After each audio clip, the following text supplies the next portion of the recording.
Tonight, our main speaker is Johnnie H.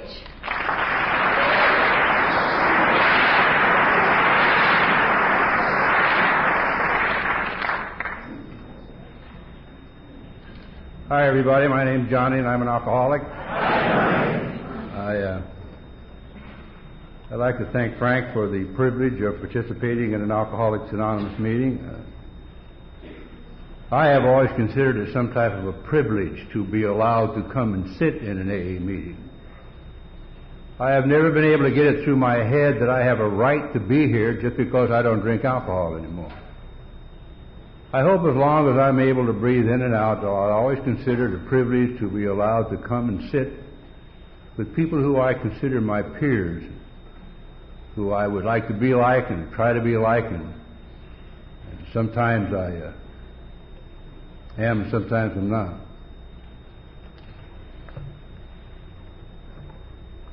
I always feel a little funny about this time of the year because it's getting close to my birthday. 32 years ago, I was sitting in a penitentiary trying to figure out what was going to happen in 2 weeks when they turned me loose into a world that I didn't know anything about. The only thing I had going for me 32 years ago is the same thing I have going for me tonight. There was a program called Alcoholics Anonymous, and a bunch of people from Alcoholics Anonymous who had come to visit me for a period of time for the last 19 months and told me that I could come and sit in their meetings of Alcoholics Anonymous, and if I came and did what they did, then I would be able to have a life beyond my wildest drunken imagination. And I didn't even know what that entailed, because I couldn't imagine a life beyond my wildest drunken imagination. Because my life had always been one of ripping and running and roaring and destroying and doing the things that I want to do. Then every once in a while the state of California, the federal government, would let me go rest for a period of time. So I knew nothing about this thing. I was totally unskilled in anything. I didn't know anything about small conversations. I didn't know anything about going to work. I didn't have a Social Security card. I didn't have a single solitary thing. But I had a dream in my head. I had a little dream in there that I'd been carrying with me for 18 or 19 months that was a little thing that I made it myself. I said to myself, if they would allow me the privilege of going and sitting in their meetings, I'll do anything they ask me to do. There have been many things in Alcoholics Anonymous, and many times, probably in my sobriety, that I have not always been the greatest member of Alcoholics Anonymous that the world has ever seen. But one thing that I have always maintained, that I have always done whatever I've been asked to do in Alcoholics Anonymous, whether I like it, whether I don't like it, or whether I don't want to do it. Now, if somebody would have told me when I was growing up that I would be sober for 32 years in a program called Alcoholics Anonymous, or I would come to Alcoholics Anonymous, I'd have thought this crazy, because I didn't know anything was wrong. I knew as much about whiskey when I was 6 years old as I know tonight. Whiskey's never been a mystery to me. Everybody drank it in my house. They drank it and did what they were supposed to do, but there was something the matter with me. Now, I didn't know what was the matter with me, but I knew there was something the matter with me. What it was, I didn't know. I had no way of knowing what was wrong with me. I looked around and saw things going on in my life that I didn't understand. I looked around and saw my older brother. I knew something was happening to my older brother. My older brother didn't feel like I feel. He didn't act like I felt. He didn't have that look of anger and bitterness all over him, and he didn't look like he was going to explode and destroy somebody standing next to him. And I looked around and saw all these crazy people who were drinking. I had uncles who drank whiskey, went to penitentiaries. I had aunts who drank whiskey, worked in those houses on the other side of the tracks. Mom and Dad drank whiskey and took turns beating each other up. They had a great time in my house on Saturday. It was just breaking furniture and flesh hitting flesh, and it was kind of a scary thing. But I wanted a way out. I wanted a way out as far as I could ever possibly remember. And I looked around one day and saw my grandmother. Now, my grandmother lived till she was 90 years old, and she never took a drink of alcohol. Now, my grandmother wouldn't think it was a big deal that I haven't had one for 32. Big deal, she said. But my grandma was a strange person. My grandmother used to get up on Sundays, step over the bodies in her house, put on her best dress and tucker, and she'd go somewhere. Now, I didn't know where Grandma went, but she'd be gone for 2 or 3 hours, and she'd come back, and while Grandma was gone, something had happened to her. I didn't know what had happened to her, but something had happened to her. She was easier in her step. She was lighter in her being, and she sang songs of Jesus in the kitchen while she cooked for these crazy people. And I didn't understand what was going on. Now, my grandfather, he would go somewhere on Thursday. And he'd come back on Tuesday or Wednesday. Or else we'd go get him. One time they brought Grandpa back on a wagon. It seemed like he'd been shot and stabbed and thrown off the second-floor balcony of a whorehouse in Kansas City. Now, I took a look at those two things, and I figured Grandma's got the best deal. Now, that was my keen, intellectual, alcoholic mind telling me that thing. Isn't it amazing how alcoholics always talk about the keen alcoholic mind? Only alcoholics talk about the keen alcoholic mind. You'll never get us to mention our keen alcoholic minds in Al-Anon, I'll tell you that. He may get up and say, yeah, the keen alcoholic got up last night and peed in a linen closet. That's what he was saying. But so I got up this one Sunday, I remember just like it was yesterday. I went with my grandmother, and I went over and sit in where my grandmother sat in her church. There's nothing wrong with that church. Something happened to my grandmother sitting in that church. Something happened to the person who was sitting next to my grandmother sitting in that church. But nothing happened to me. Nothing changed inside of me. I'm still frightened, I'm still scared, I'm still angry, I'm still hostile, I'm still bitter, and I got this terrible feeling inside of me that I want to destroy something. And I don't know what it is. And I think that's not for me. And one day, shortly thereafter, an answer came into my life that I thought was the answer to living. I sit on the back porch of my grandpa's house and took a drink of his alcohol. And the next couple of minutes of my life was probably what makes me an alcoholic. Not the next 20 years of mayhem that I created out there in the world, or the things I did, or the people I harmed. I'm an alcoholic for one very particular little reason. I have an abnormal reaction to alcohol. It doesn't mean I have a bad reaction to alcohol. It doesn't mean that at all. It doesn't mean that I take a drink and climb up on tables and put shades on my head and dance and sing funny songs. Alcohol has the unnatural ability to go inside of me and just calm whatever's upsetting in there. It takes me from the black pit of nothingness and stands me into the gray fringes of the business of living and installs in me some type of arrogance. It says, damn you, world, it's all right. I'm not good enough to be around the good people, but I'm too good to be around the bad people. It's okay right here. And what the most important thing that alcohol ever did in my life was the thing that turned off in my head that little switch that says, I don't care. I don't care what's going on around here. It's all right. And that alone probably would be enough to satisfy me, but the thing that literally drove me into the gates of insanity and death and beyond was the thing that kicked out right behind us, the thing that's called the phenomenon of craving. That's what I have. That once I take a drink of alcohol, I can't quit drinking. I don't know how to quit drinking. I wish I could stand here and tell you how to quit drinking. I've been a long time without a drink of alcohol to remove all the chemical in my system, and right up to this instant I haven't quit drinking. I don't know how to quit. I've always had to be stopped. Because the pattern of my life took off right after that. 3 days later, I was pulled out from underneath a bridge and stood in front of a judge and sent to the Hutchinson State Reform School.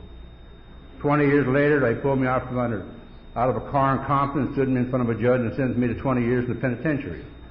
That's what happened to me when I drank. I got drunk and went places. I just traveled around out there. I went from reform school to junior penitentiaries to nut houses. Now they call them treatment centers. I kind of like nut house myself. It's a little more macho. If you're going to be bad, you ought to be bad. Don't quit drinking just because you puke a little. Hang in there. Give it all you got. I don't know, Alcoholics Anonymous seems to work a lot better if you just had all the kicked out of you. That just seems to work better that way. It does for me. Has been for me. Alcoholics Anonymous, since I've been in Alcoholics Anonymous, if you really want to know the truth, is the easiest thing I've ever done. This is the only good life that's ever been mine, the only easy life that's ever been mine. I don't know how you lived before when you came to Alcoholics Anonymous, but my life, from the day I took a drink of alcohol till I stumbled into Alcoholics Anonymous in November 1959, was a constant day of survival of life and death. That's what it was. I'm sitting on a furlough from a reform school. I'm 10 or 11 years old drinking a bottle of Marca Petri red wine. And most of you have never heard of Marca Petri red wine. The reason you've never heard of it is it was the experimental stage of the Thunderbird. That's why you never heard of it. That stuff was real bad, I tell you. I never saw a grape. But I'll tell you what, it's the only thing I ever found that would hang you without a rope.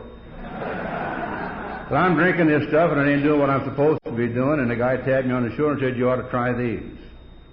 And he gave me some pills. Now, I don't remember saying to him, what are those? Will they bother me if I take them? I just took them. Thank God they weren't X-Lax, that's all I could take. We have a whole new 12-step program called Laxatives Anonymous, I suppose. And I could be standing here tonight as the adult child of a laxative taker. I would have been functional, but Mother sat on the toilet all the time when I was little. I hear stuff stupider than that around here. It makes a lot of sense to me. Those things worked.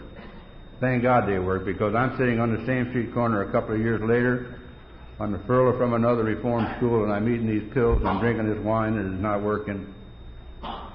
And I stuck a needle in my arm. And for the next 14 years of my life, I stuck needles in my arm and ran in and out of institutions. That's what I do. So I live out in the streets. And I do what people like me who live in the streets. I destroy everything that comes in contact with me. I'm like a plague out there. There's a reason for that. So I'm selfish, I'm self-centered, and I'm self-serving, and I got an ego bigger than this whole room. My entire lifetime was spent before I came to Alcoholics Anonymous, and for a long time after I was here, and sometimes a lot of the time today, without a conscious thought or a conscious concern for any other human being who lived upon the face of this earth. I wasn't interested in you at all. If you had something I wanted, I might have showed some interest until I got whatever it was you had that I wanted. And then I cast you aside like so much trash you went on about my business. My life was spent before I came to Alcoholics Anonymous, so my inventories have told me, and for a long time after I was here, without ever one time in my life ever uttering the word to another human being that I loved them. See, people like me don't love anyhow. People like me use. Users don't love, users use. Takers don't love, takers take. And that's the way I live my life. And I'll tell you, if you live your life the way I lived it, I pray God the same thing doesn't happen to you. That a little over 35 years ago, I came to crawling around a cell in solitary confinement at a maximum security penitentiary, drifting in and out of total insanity. The most significant thing I can tell you about that day was this, that there wasn't a single solitary soul left upon the face of this earth that would send me a penny postcard. They were all gone. But they should be gone, and I had no right to have them back. I still don't have any right to have them back. I don't have any right to have anything. I abused all my rights before I came here. If there's anything in my life, it's by the grace of God through the miracle called Alcoholics Anonymous. It has nothing to do with my rights or because I'm entitled to or because I'm so good that I can't stand it anymore. Everything in my life is an absolute and total unwarranted gift from a loving God who blesses damn fools and drunks, my old sponsor used to say. I stumbled into my first meeting of Alcoholics Anonymous on the 4th day of November, 1959, and by all rights and probability, if I'd have known where I was coming that day, I wouldn't have come. I was an alcoholic. I didn't know what an alcoholic was. I came to Alcoholics Anonymous that day because the institution that I was in allowed women to come in there. I came to my first meeting of Alcoholics Anonymous about 33 and a half years ago to smell perfume. And I've been honking and sniffing around there ever since. I mean, it doesn't make any difference why you come here. Motives don't really count. I remember moving in and sitting down in that meeting of Alcoholics Anonymous. I remember sitting down in the back row in what I lovingly like to call my throne of contempt. I had my coat collar up and my shades on because I was cool. If I'd have been any cooler when I got here, I'd have froze to death, for God's sake. I looked up on the backboard, I saw 2 big A's, and I thought to myself, my God, I've wandered into an anti-aircraft brigade. I didn't know what Alcoholics Anonymous was. I said to this clown sitting next to me, what is this? He said, it's Alcoholics Anonymous. I sunk down in my seat. Gangsters weren't supposed to be hanging out with them winos. Been Gangsters Anonymous or Over-Hip Anonymous or some type of other Anonymous, I'd have been waving at them. But this was Alcoholics Anonymous. It wasn't popular in those days. I thought, well, I'll sit around and wait for these women to tell their racy stories. Now, you got to remember that when I came to Alcoholics Anonymous, there weren't very many young, pretty girls hanging around Alcoholics Anonymous. If there were, they weren't coming up that penitentiary where I was at, I'll tell you that. These old gals got up to talk that day and said they had drank for a long time. You could look at them and know they'd been somewhere for a long time. They said, I used to drink. I said, I'll bet you did. Bad stuff, too. See, when I came to Alcoholics Anonymous, I'm a walking encyclopedia of useless information. I know so damn much about what ain't true, I don't know what is true. But I'm fascinated by these crazy people. I didn't understand what they were doing. I didn't understand anything about them. All I know is this, these people were crazy. You know what they did? They got up on Sunday morning. They drove 185 miles up those old back roads at their own expenses. They gave up all day because the freeway wasn't through then. They spent 2 hours talking to a room full of people who didn't want to listen to them. People like me who sit in the back row and made fun of them, told them they should drink it. And they drove me crazy because I could not figure them out. But that's understandable. I'm a taker. Takers don't understand givers. How would I understand a giver? I'd never seen one. I didn't know what one looked like. Here these people were doing something just for the hell of doing it. They would have given a little just for the hell of giving it. And I didn't understand, and they drove me crazy. One time I asked the guy, hey, what do you want? Are you some type of a sicko? You get some kick out of looking at the animals in the cage? What do you come up here for? He looked at me and said something that I almost wanted to kill him for. He said, kid, when you can answer that question, you won't have to ask it. You don't want people giving you psychological, deep stuff like that to think about when you're crazy, for God's sake. But it's true. It's absolutely true. You can wander and sit around in meetings of Alcoholics Anonymous and wonder why these people get up and sweep floors and make coffee and be secretaries and do all the things they're asked to do around here. When you quit wondering why they're doing it, then you'll quit being a taker and start being a giver too. I don't think I've ever been more confused in my life than I was in my early days in Alcoholics Anonymous as I sit in these meetings. I didn't know what was going on here. I'd sit in meetings of Alcoholics Anonymous, I'd hear people get up at podiums like this and say, I used to drink, now I don't drink anymore, and everything is wonderful. I'd say, I guess I'm not alcoholic then. I'm not drinking either, I'm crazy. I wish I was alcoholic, I used to say. If I could just be like that, I wouldn't have to drink, I'd be okay. But there's far more wrong with me than that. I don't know what it is. I can't live with the nightmares of my life anymore. I've done too many things. Too many things to too many people. Things that's unspeakable that you do to people, I did to people. A long time before it was popular. And I couldn't turn off my head, and I didn't understand what was going on. That's what was driving me insane, the wreckage of my past, and I didn't know that. I hear people say things, you got to get busy in Alcoholics Anonymous. I equated being busy with being in motion. I thought the faster you moved, the more busy you were. You see, in my neighborhood, if you don't move fast, you're a standing target. So I moved quick. I picked up ashtrays and poured coffee and smiled at people. Yeah. I went back there and set an inventory point and died because I'm doing what you told me to do. I'm crazy. And every time I asked one of these people anything, I said to them, what's going on here? And they say, oh, Johnny, it's in the book. See, when you start talking to crazy people, you don't give them long psychological explanations about things. You just say simple statements to get away from them. It says in the book, that's all they could say to me, because then I'd have that look in my face. I'd say to them, what's in the book? And they'd say, oh, it's there. You go look for it. You'll find it.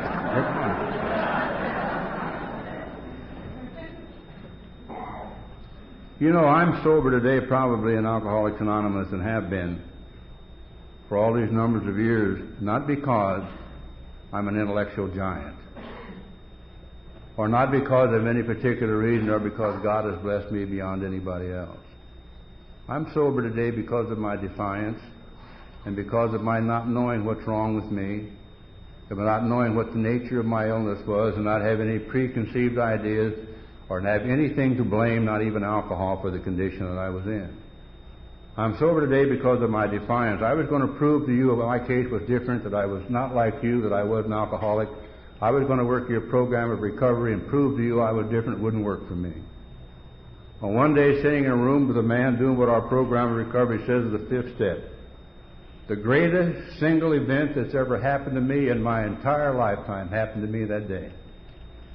Coming to Alcoholics Anonymous, being born, getting sober, my children being born, my grandchildren being born, none of those things, they all pale in significance of what happened to me that day as I sit in that room with that man doing what our program of recovery calls the fifth step. I heard myself admit to that man that I was an alcoholic. That's all. From way down deep inside of me, there came a freedom that I carry with me right now. You see, I said in these meetings of Alcoholics Anonymous, and I stand here tonight, I know exactly what's wrong with me. I'm an alcoholic. I suffer from a disease called alcoholism. I'm not an alcoholic and anything. When I was an alcoholic and something or other and put some type of conditions on it, I could not have your program. And the reason I couldn't have it is I separated me from you. I was not like you. I was either better than you or worse than you, or smarter than you or hipper than you, or slicker than you or dumber. I was not like you. When I became an alcoholic, just like you, and admitted to my innermost self that I was an alcoholic, I got to practice the only program of recovery for people like me in 4,000 years of recorded history, so I've been told. That's all. That doesn't make me an intellectual giant.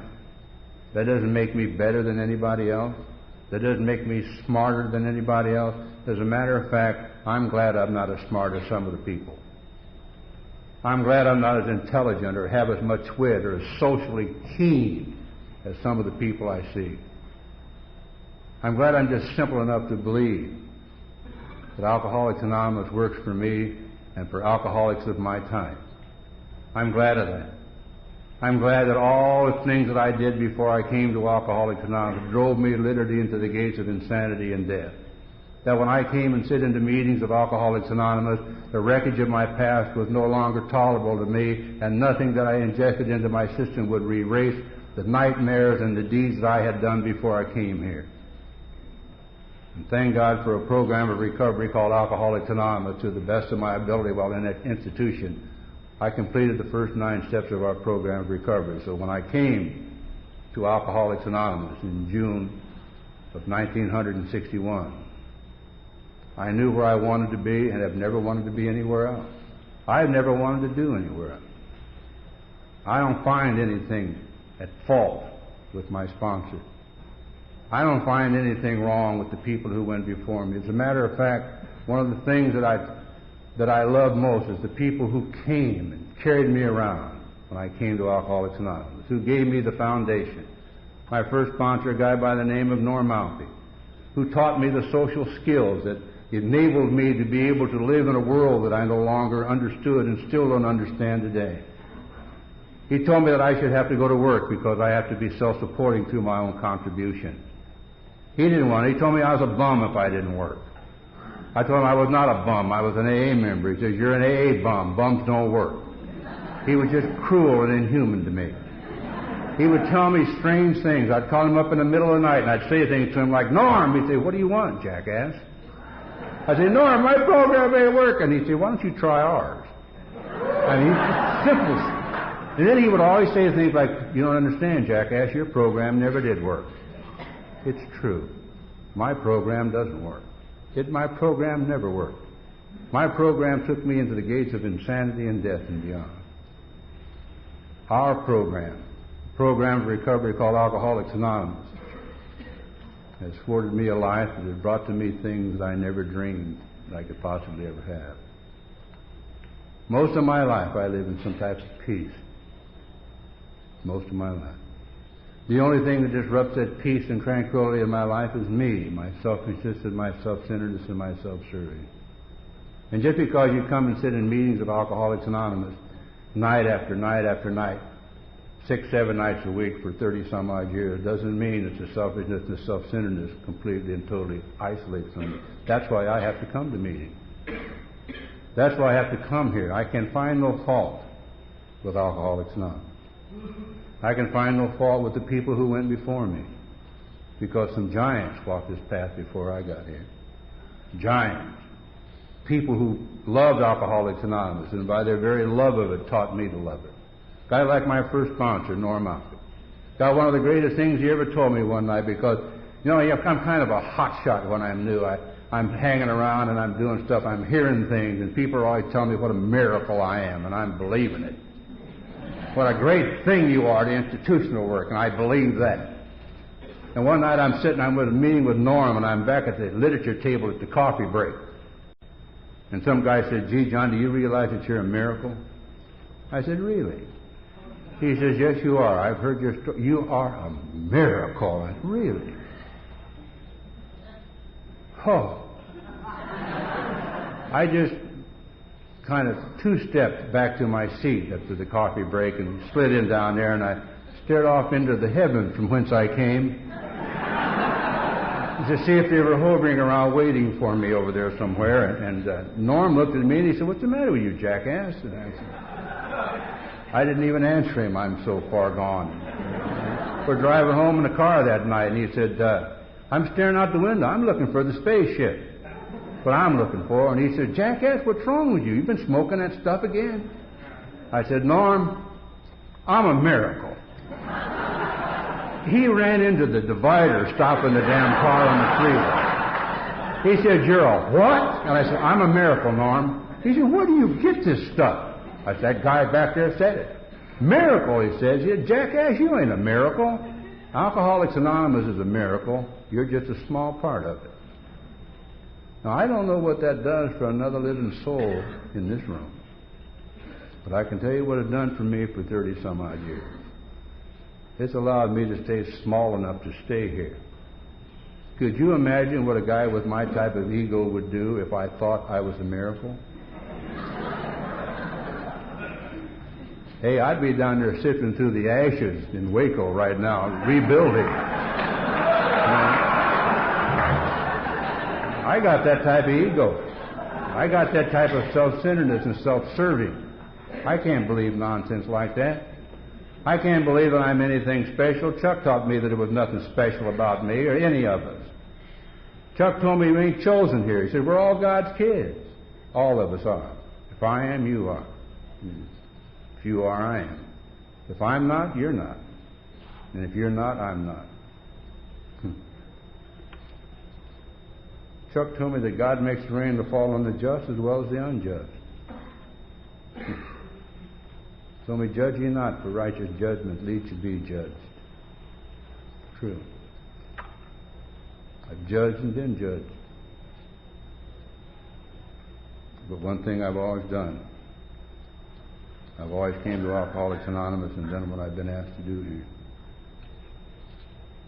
Most of the people who were near and dear to me when I came to Alcoholics Anonymous are all gone. That old man I loved so much.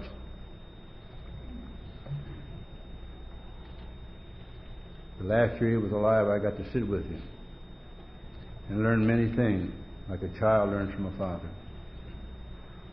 I learned that we're all human beings. He taught me that more than anything else. He taught me that in his weaknesses and his frailties and his last year of his life, I loved him more than I've ever loved anything in my life. I adored and worshipped that man, but the last year of his life, I learned to love him more than I've ever loved anything in my life. Not because he was strong and powerful and charismatic and people swooned and gooned and talked after him. I loved him because he was a human being with frailties and fears and frustrations and weaknesses like everybody else. And I loved him more than any human being in my life that I've ever loved before. I've never been able to love anybody that much, ever, and I'll never be able to love anybody that much ever again, I don't believe. But I loved him. I didn't have those type of feelings in me when I came to Alcoholics Anonymous. I didn't have the type of feelings where I could say to any human being that I love you. I put my arms around my sponsor every time I leave and tell him I love him, because I do. My sponsor is the only human being in this world that I fully trust with everything about me. My sponsor knows everything about me that there is to know. He knows what I'm doing and what I'm not doing. That's the way it should be. And I find no fault with him whatsoever. I've learned that in Alcoholics Anonymous. I learned a long, long time ago. Norm told me if I didn't find one human being that I could trust and a group of friends to share my life with, I would sure perish out there in the sea of alcoholism. Every living thing I have in my life, I probably owe to the program of Alcoholics Anonymous. There's been a lot of good things happen in my life. A lot of tragedies have happened in my life. Things come and things go. The only thing that I really know about life is That nothing permanent, everything changes. I do know that the group of people who are in this room tonight will never meet again in the same room ever again. Next week we'll gather up. Some of us will be here, some of us won't. That don't mean we'll all be drunk. That doesn't mean we'll all not be here. That just means that everybody won't be here. You know, when my youngest daughter was small, I used to come home from meetings of Alcoholics Anonymous. And I've always been a very active, viable member of Alcoholics Anonymous. I've always gone when I've been asked to go and do what I've been asked to do. And one Sunday morning, a long, long time ago, I got up to go to this Alcoholics Anonymous meeting over in San Gabriel to a breakfast. Oh man, this has been 20-some years ago. Jackie was small. She's my youngest daughter. And I started out the door with my coat over my arm, and she said, "Daddy, where are you going?" I said, "Jackie, I got to go to an AA meeting this morning, honey. You know I committed." She said, "Daddy, it's my birthday." I thought, oh my God. I've forgotten all about it. She said, "Well, you're selfish. Don't you ever think about anybody yourself? I was going to AA meetings. Don't you ever?" She broke and started crying. She ran away from me. And she ran in and she came back out and she was gone for a little while talking to her mom, and she came pretty soon. I started to get in the car, and God, I felt bad. I felt like some type of a crumb bag. I really did. I never felt lower or more humiliated or more guilty about anything in my entire life than I did that day. I had completely and totally neglected and forgotten my baby daughter's birthday, who I loved and adored. And she came and she met me at the car door that day, and she put her arms around me. She got great big brown eyes, and she smiled and she kissed me on the cheek, and she said, "Daddy," she said, "when you get to that Alcoholics Anonymous meeting, will you do something for me?" And I said, "If I can, sweetheart." "What?" She said, "Will you thank the people of Alcoholics Anonymous for my daddy?" See, if it hadn't been for people like you taking time out of your busy life to come and see people like me, that little girl wouldn't even be here. She's been born to me since I've been sober in Alcoholics Anonymous. And more important, if it hadn't been people like you taking time out of your busy life to come and see people like me, her daddy wouldn't be here. So every living thing I have in my life, I thank you for. Every living thing I may ever hope to have in my life, I will thank you for that too. And like my dear old departed sponsor used to say, it's a long, long walk from a cell in solitary confinement at a max security penitentiary to where I stand right now. But for the grace of God, AA, and good folks like you, I could have missed it all. Thank you. Meeting of Alcoholics Anonymous, and all members of the community are welcome to attend. The single most important aspect of AA recovery, however, is the principle of one alcoholic relating to another alcoholic. Therefore, only alcoholics actually participate in our meetings. If your primary problem is other than alcoholism, we think it would also be helpful to you to contact an anonymous organization which more specifically deals with your addiction.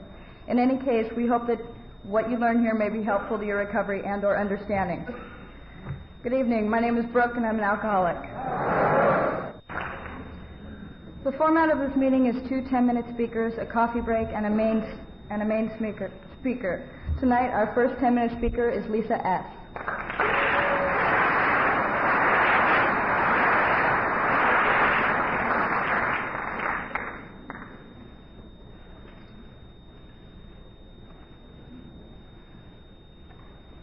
Good evening. My name is Lisa Salisbury. I'm an alcoholic.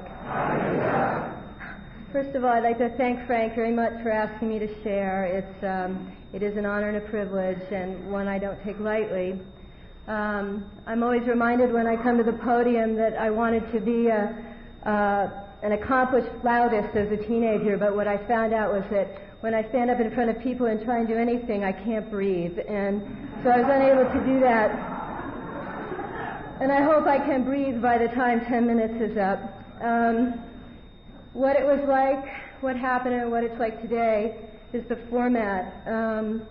First of all, I'd also like to welcome the newcomers.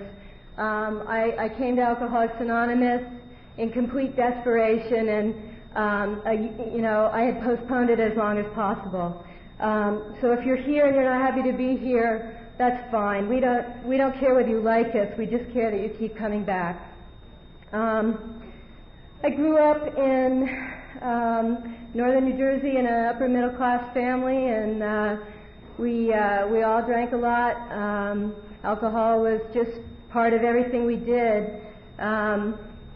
My parents really did a good job. I was sent to private schools my whole life, and I don't ever remember lacking anything. For some reason, I am just an alcoholic because I react to alcohol differently than normal people do, and I did from the get-go. I just remember spending an awful lot of my childhood restless, irritable, and discontented, waiting for the first drink. And what I did to cope with how I felt, which was I never felt like one of those nice women, and I see those nice women in these rooms, so I know not all women who look like they feel like nice women actually do feel like nice women, but I just felt mean, nasty, and like my motives were all wrong all the time.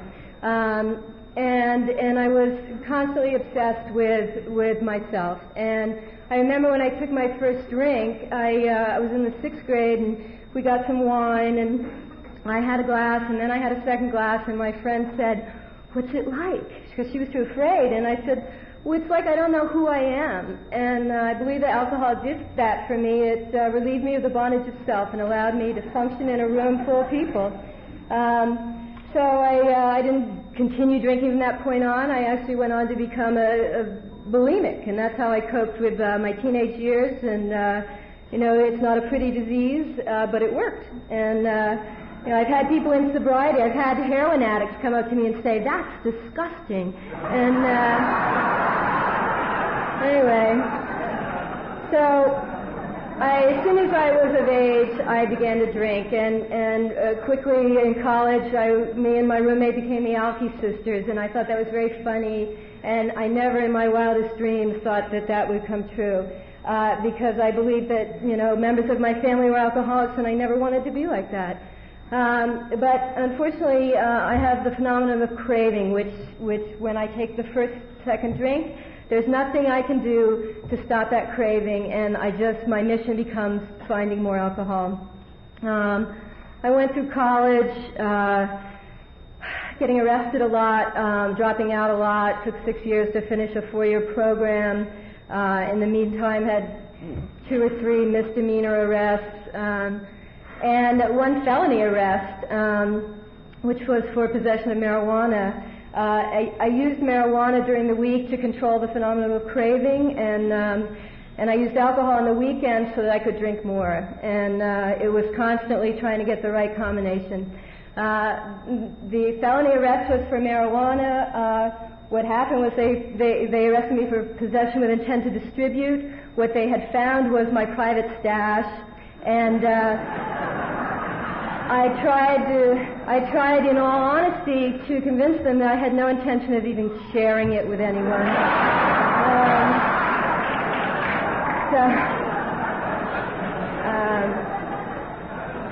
Anyway, it was fun at first. What happened, I'll tell you about my last year of drinking, was when I was 27 years old, and I had spent one particularly bad 3-day binge, and when I stopped that binge, the next day I was unable to keep anything in my stomach, and I was throwing up blood, and I was scared enough that I called Alcoholics Anonymous, and what happened is some very nice man got on the phone and said, I hope you'll join us tonight because we're celebrating a 1-year birthday tonight, and we're going to have cake, and you too can come down and share that with us.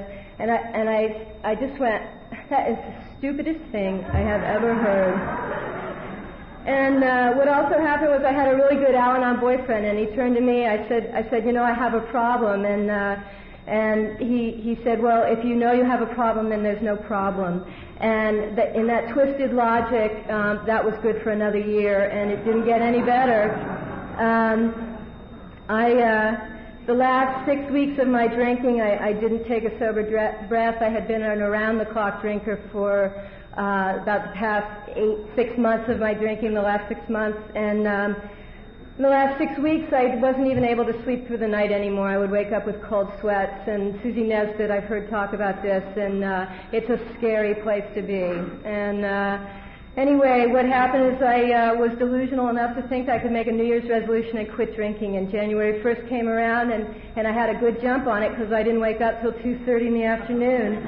And what happened was the clock just started to slow down unbelievably, and I paced and walked the apartment and wondered how long I could go, and I went a half an hour without taking a drink, and that was the best I could do, and it was at that point that I realized I had no choice anymore, that I was so addicted to alcohol I'd lost the power of choice, and what I did was I went to a treatment center because I still was sure Alcoholics Anonymous was not for me, and you know, they said, you know, go to Alcoholics Anonymous, it's the only thing that'll help an alcoholic like you, and so I did. And I still went through that 30-day program, and luckily they, in my departure thing, the doctor who headed it up said, you know, alcoholics of your variety have a very slim chance, and if you don't go to AA, you're done. And I believed them, and I was willing to do anything at that point. So this was all in Boulder, Colorado, where I got sober. I did not get sober in this group. I came to you all when I had 6 years of sobriety, although I hadn't really been to a meeting in 2 years, and I was as crazy as I had ever been drinking, and the same gut-searing loneliness that I had had at the end of my drinking had come back, and I couldn't really figure out why it was worth being alive again anymore. What happened to me one night, but right before I came to this group, was lying on my sofa one more Friday night, and I had no friends. I'd been in Los Angeles for 2 years, and I only knew the people that I worked with.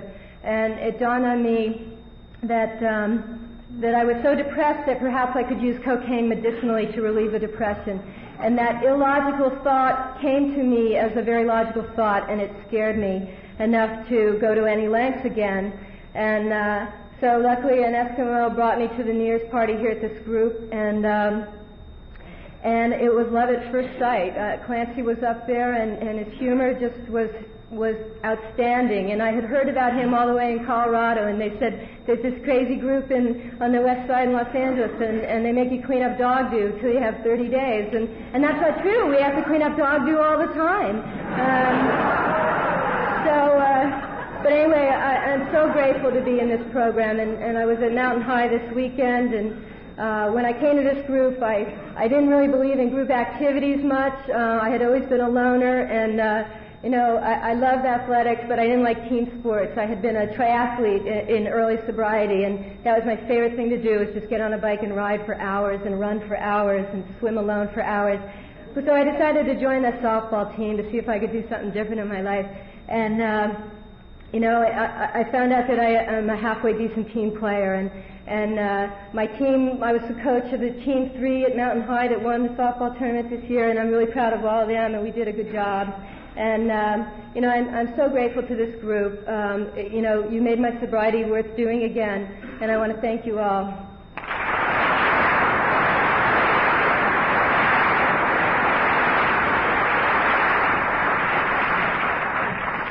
Tonight, our second 10-minute speaker is John B.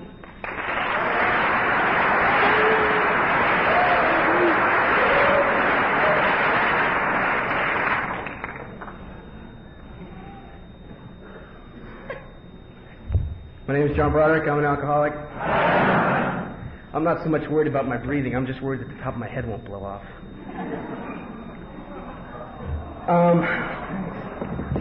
I'm nervous, to say the least. Before I get a chance to screw this up, I just want to say two things. First is that Alcoholics Anonymous is the best thing that's ever happened to me. It's changed the way that I look at life. It's changed the way that I live within the world out there, and I can't believe it sometimes. I can't believe the way that it's made me a different person, and it's given me a life that I want to live. And the second thing I want to do is I want to thank Frank for asking me to speak here. It is an honor and a privilege to participate in a meeting of Alcoholics Anonymous, and especially your home group. The more I come to Alcoholics Anonymous, the more I realize that I come from a really good home. I can't say anything bad about my parents. They know what the idea of being a good example and having a moral way of living life is. You know, if I was going to give an example of my dad, one day we went into a bank, and I was about 8 years old, and the teller gave him too much money when he was walking out the bank. He was counting it, and he realized this, and he all of a sudden he turned around and he started to go back in to give the bank back their money. And I remember I just kind of stood in his way, and I was just like, "What are you doing?"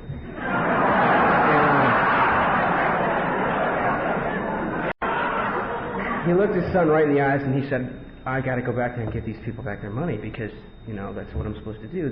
These people are going to be accountable for that money, and if it's missing, somebody's going to lose their job probably."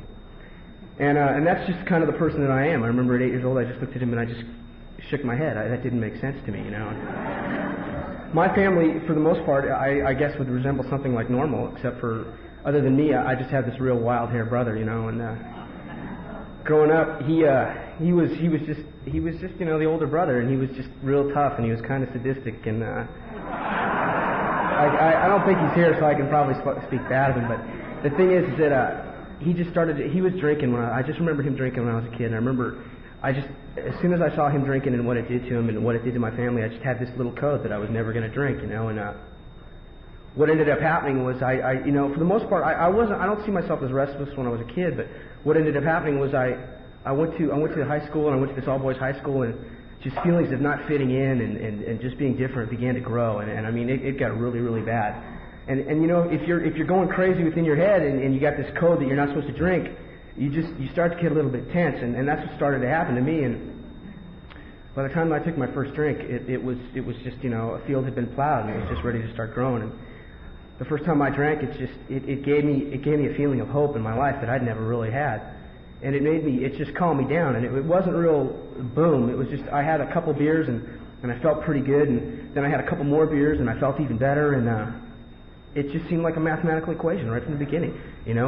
I wanted to drink until I felt really good, and that's the way it always occurred to me. It was just like a race. It was like bang, go, and just keep drinking, and doing drugs or anything that got in your way. And it's just my story is just kind of it's got its own point. As soon as I graduated, when I was going to high school, I was living at home, and things were pretty structured, and I had to be in Monday through Friday, and I drank on the weekends, and I lived for it kind of. But then I got out of high school, and I ended up going to this college, and what happened in that college was I went out of state, and it didn't resemble college. It more resembled summer camp. And I didn't go to class, and the day before I was supposed to return to class for the second semester, I got a call saying, "You got a 0.6 grade point average, and we really don't want you back here."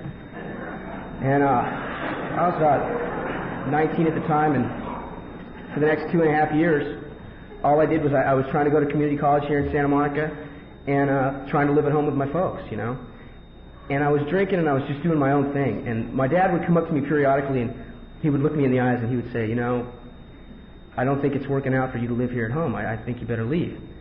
And I really saw beneath that. My dad was a good man. He was trying to motivate me, is what he was trying to do. He was trying to get me going. He was trying to get me focused in my life, and trying to get me to pay attention to what was going on and have some respect for their morals and their values.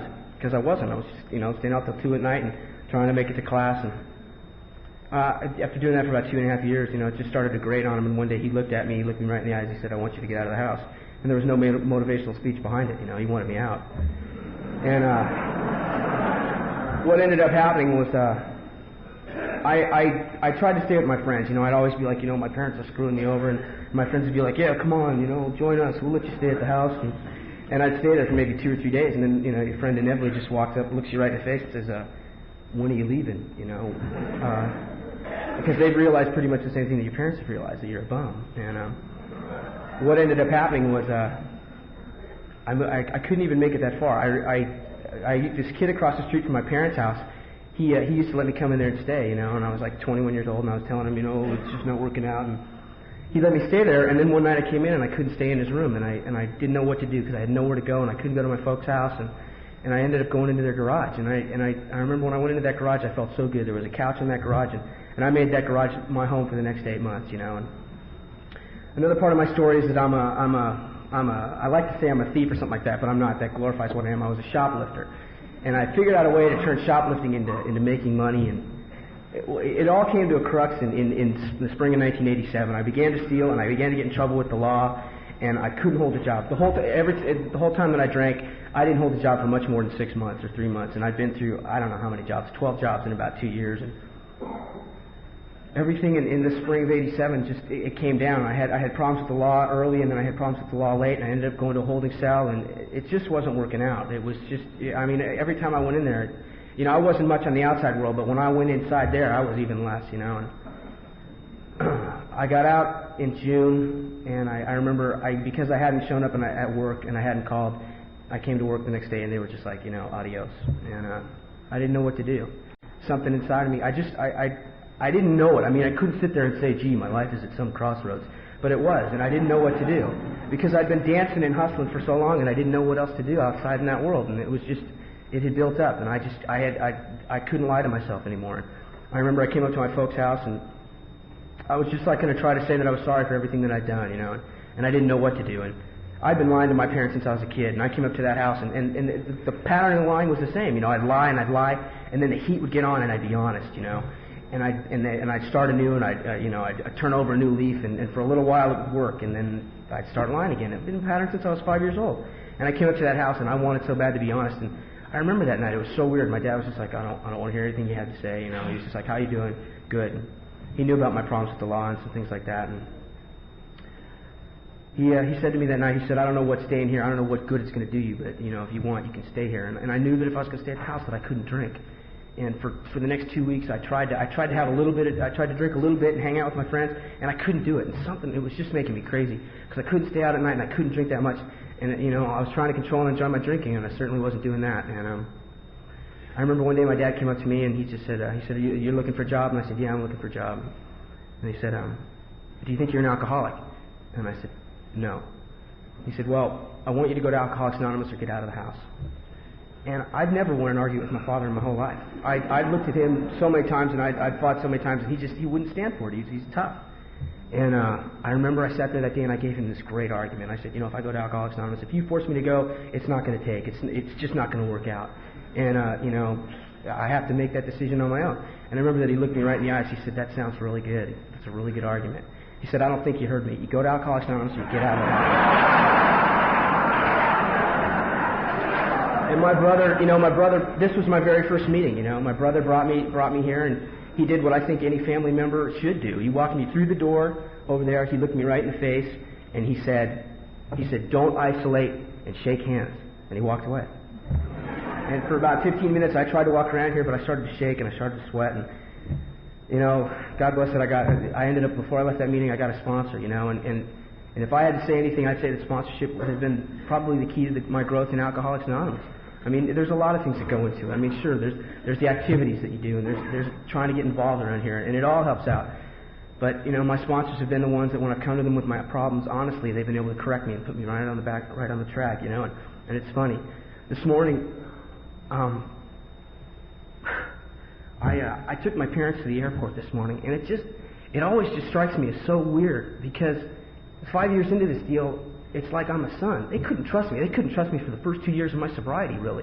I'd say something, and it would just grate on me. I'm like, I'm sober now, and things should be different, and you should be treating me with respect. And this morning, it's like, I was supposed to be there at a certain time at their house to pick them up, and I was there, and I picked them up, and I gave them a ride to the airport, and it's like, it was just really funny, I gave my mom a kiss on the cheek, and I walked over to my dad, and I was just kind of like, going to shake his hand, and he put his arms out, and he gave me a hug, and it's just like overnight, and I didn't even know it. I became a member of that family, and it just wasn't logical. It was doing things around here that I was told to do, and trying to do it with as little thought as possible. And what else can I say? I hope I've described to you that I have a life today that I love, and it's due to Alcoholics Anonymous. Thanks.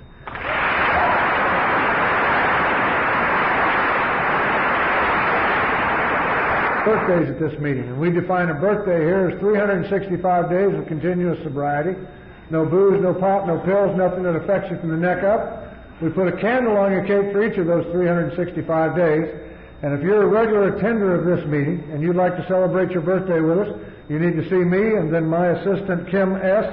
at the door prior to the meeting, and we've been more than happy to celebrate your birthday with you.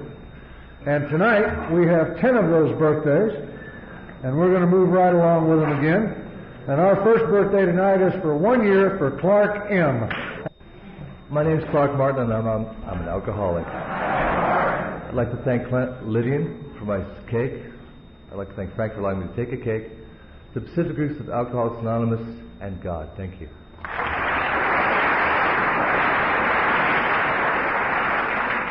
Happy birthday, Clark. We've got a 2-year birthday for Karen P. Hi, my name's Karen, and I'm an alcoholic. I would like to thank Judy, my sponsor, for 2 wonderful years of sponsorship. She's been an inspiration, fabulous. I'd like to thank Clancy for the structure of this group, and I'd like to thank Frank and my AA sisters. Thank you.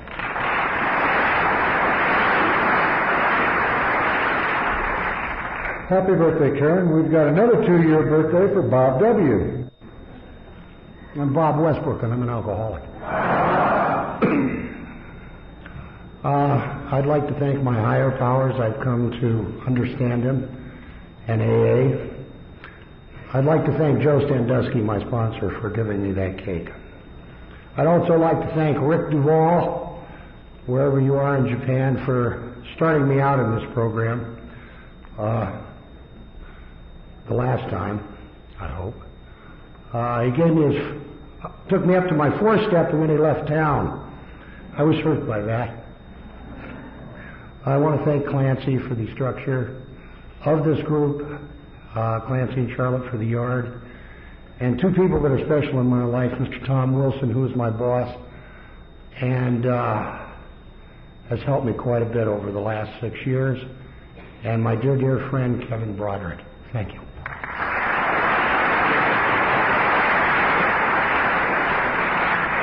Happy birthday, Bob. We've got another 2-year birthday for Diane A. My name's Diana. I'm an alcoholic. I want to thank Johnnie for the cake. I want to thank WH for the first year of sponsorship. I want to thank Rita for being my friend. I want to thank Alcoholics Anonymous, my AA brothers and sisters, and all of you.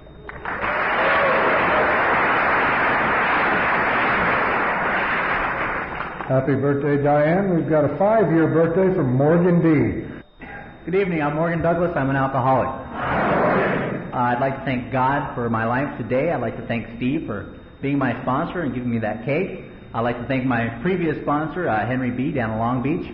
I'd like to thank Clancy and Charlotte for the yard, Clancy for the structure of the group, my lovely wife-to-be, Andrea, for her love and support, the guys I play softball with on Pacific Group men's softball team, all the people who support the Pacific Group golf tournament, and especially like to thank the class of 1988.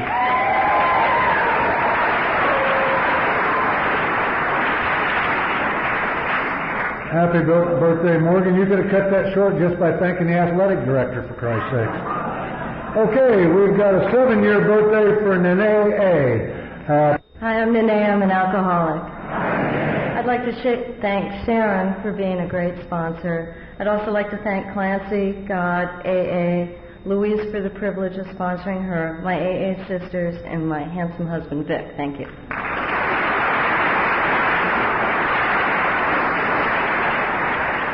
Happy birthday, Nene. And we have a 15-year birthday for a real alcoholic, Don N. Good evening. My name is Don Now, and I'm a real alcoholic. I want to thank Frank for letting me take a cake at this my adopted home group away from home. Thank you, God, for getting me here. Clancy for giving me the cake, for your sponsorship, for the structure of this group and my airline tickets, and for my family, AA as a whole. Thanks.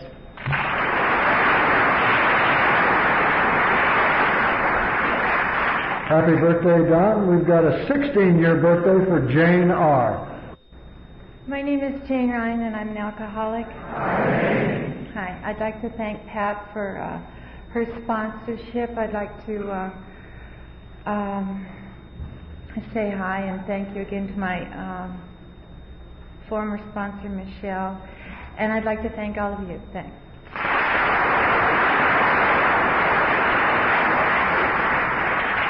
Happy birthday, Jane. We've got an 18-year birthday for Dave M. My name is Dave Mackey. I'm an alcoholic. I want to thank Clancy for the cake and for continuing to be my sponsor. I want to thank my first sponsor, Harley P., Carol and Barney Morris for the La Jolla Speakers Group, and particularly want to thank Clancy for continuing to be the example I want to follow. I moved to San Diego 3 years ago, and I took with me some principles that I had learned that have enabled me to live sober, and I learned them here in this group. And about a month from now, I expect to be in Austin, Texas, and I would expect to take those same principles here with me. They've enabled me to live in a manner that I like to live and to be sober, and I thank you all for being part of it.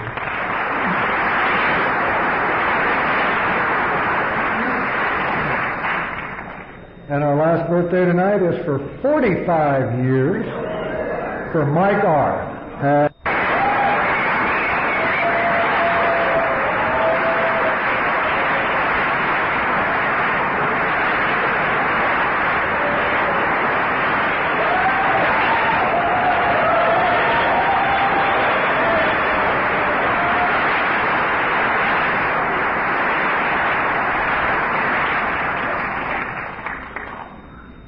I'm Michael, and I'm an alcoholic. The place is a little noisy.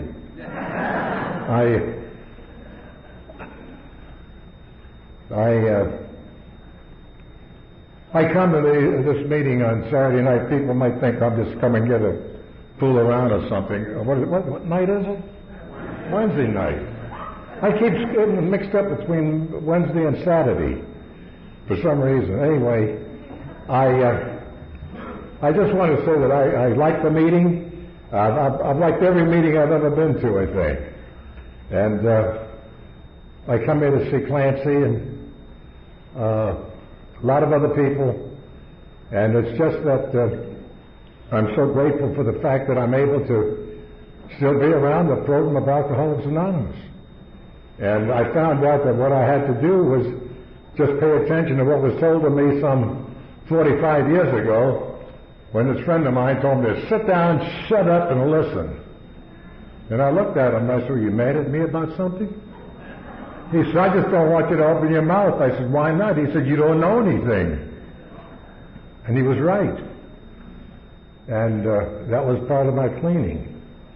And I just want to say this, that I've got I think, for me, knowing Clancy as long as I know him, I would have lost a lot of money if I'd have bet against him. And, I'm telling you.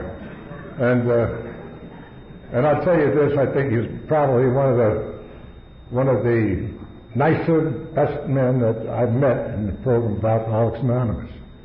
And I have met a lot of men in Alcoholics Anonymous. And for you people who are coming in and you like it, take care of it, we'll help you, and God bless you.